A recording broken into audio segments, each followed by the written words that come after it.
Pada kesempatan kali ini, kita akan membahas mengenai perubahan relatif. Artinya apa? Kita misalkan yang ada di monitor kalian, PS5, apakah itu mahal? Apakah itu murah?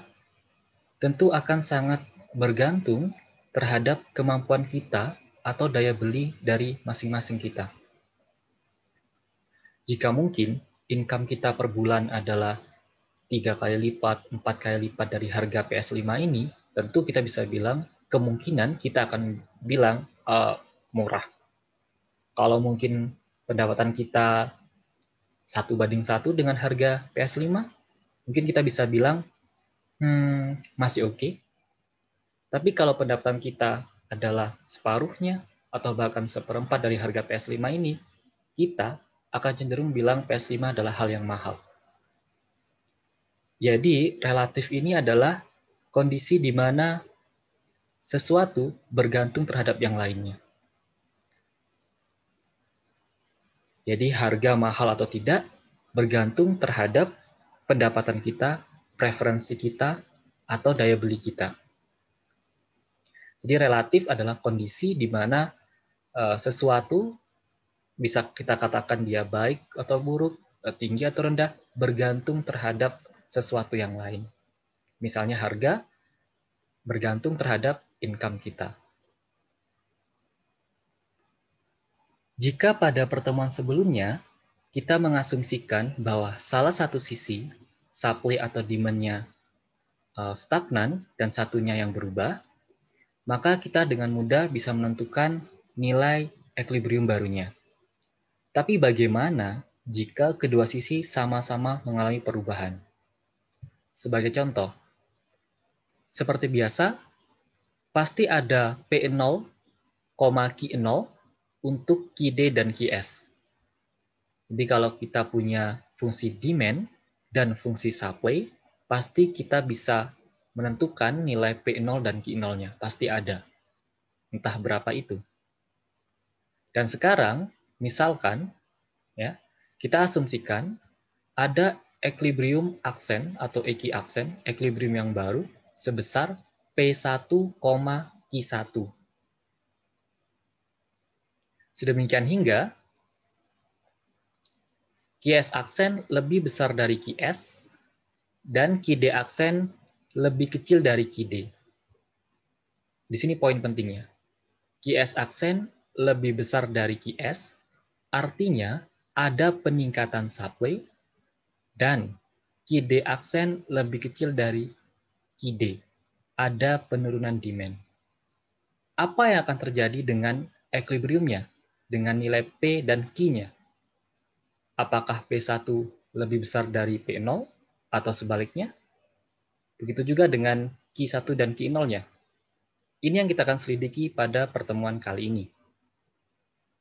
Secara intuisi, ketika ada kenaikan supply dan demand tetap, maka harga akan turun.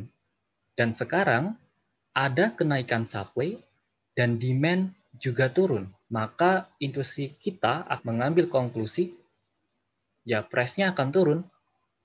Itu masuk akal. Tapi bagaimana dengan nilai Q-nya?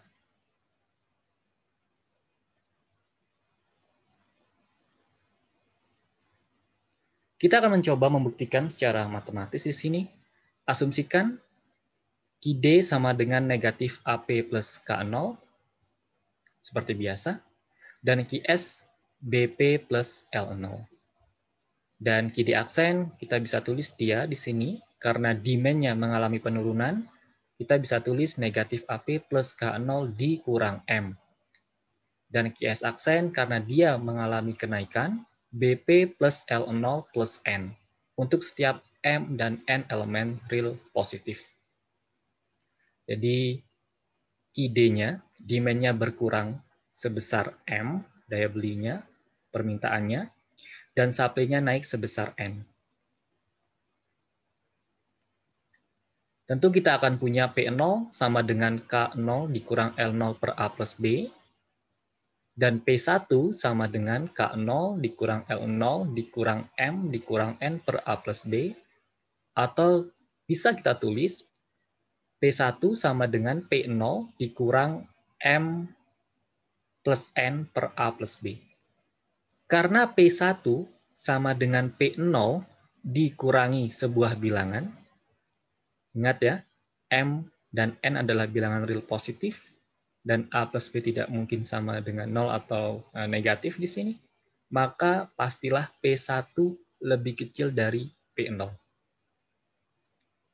Jadi kesimpulan pertama kita, ketika ada kenaikan supply, ya, ketika ada kenaikan supply dan penurunan demand, maka price atau P1 pasti lebih kecil dari P0. Selanjutnya, bagaimana dengan nilai Q1-nya? Kita substitusi P1 ke QS aksen.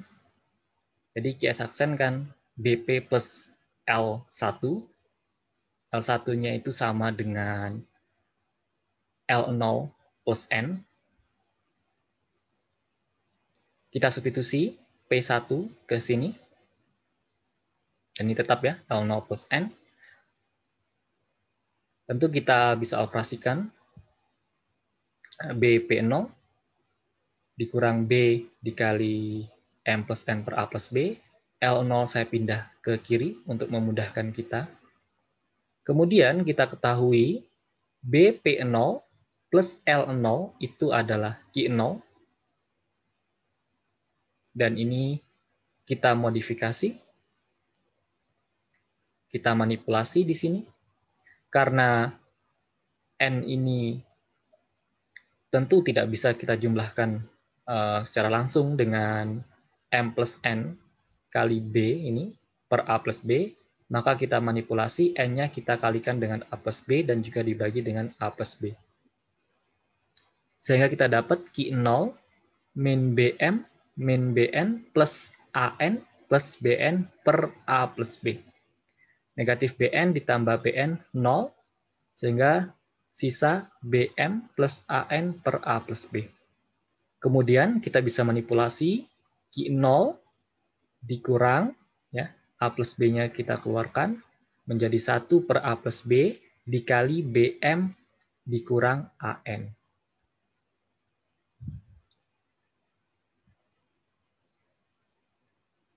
Selanjutnya, perhatikan yang dalam kurung, BM dikurang AN, kita manipulasi menjadi AB dikali M per A dikurang N per B. AB dikali M per A adalah BM, dan AB dikali N per B adalah AN. Ini tidak merubah nilainya. Kemudian AB kita keluarkan, sehingga kita dapat AB per A plus B, ya, dikali M per A dikurang N per B. Selanjutnya, AB per A plus B ini kita misalkan dengan alfa. Kemudian kita punya Q0 dikurang alfa dikali M per A dikurang N per B. Jadi, Q1, ya, Q1 kita simpulkan sama dengan Q0 dikurang alfa dikali M per A dikurang N per B. Kesimpulannya adalah, yang pertama, jika N per B lebih besar dari M per A, maka Q1 lebih besar dari Q0. Mengapa demikian? Jika N per B ini lebih besar dari M per A, maka kan hasilnya negatif. Negatif dikali negatif, positif. Ini yang menyebabkan Q1 lebih besar dari Q0. Kemudian, jika N per B-nya lebih kecil dari M per A, maka Q1 lebih kecil dari Q0. Karena jika N per B ini lebih kecil dari M per A, maka hasil yang dalam kurung ini kan positif. Positif dikali negatif, hasilnya negatif. Jadi Q1 adalah Q0 dikurangi sebuah bilangan. Oleh sebab itu, Q1 lebih kecil dari Q0. Kemudian bagaimana jika N per B sama dengan M per A? Tentu Q1 sama dengan Q0. Karena 0 dikali sebuah bilangan ya 0. Jadi Q1 sama dengan Q0. Kita sampai pada konklusi bahwa ketika ada kenaikan supply dan penurunan demand, maka harga equilibrium pasti turun. Selanjutnya, bagaimana dengan Q? Q itu bergantung. Ya, bergantung terhadap nilai N per B dan M per A. Jadi Q sangat bergantung atau relatif terhadap perubahan yang terjadi. Ya, jika N per B-nya lebih besar dari M per A, maka Q1 lebih besar dari Q0, dan sebaliknya. Melalui grafik, kita bisa lihat bahwa ketika ada kenaikan supply, ya, kurva supply bergeser, maka P1-nya selalu lebih rendah dari P0, namun tidak berlaku untuk quantity equilibrium-nya. Jadi Q1-nya bisa lebih besar dari Q0, bisa juga lebih kecil dari Q0. Kita perhatikan, ketika Q1 lebih besar dari Q0, ternyata kalau kita lihat grafik ini, kita dapat simpulkan bahwa perubahan di supply itu lebih besar daripada perubahan di demand. Sementara ketika Q1 lebih kecil dari Q0, kita dapat lihat bahwa perubahan di supply, ya, kenaikan supply itu lebih kecil dari penurunan demand-nya.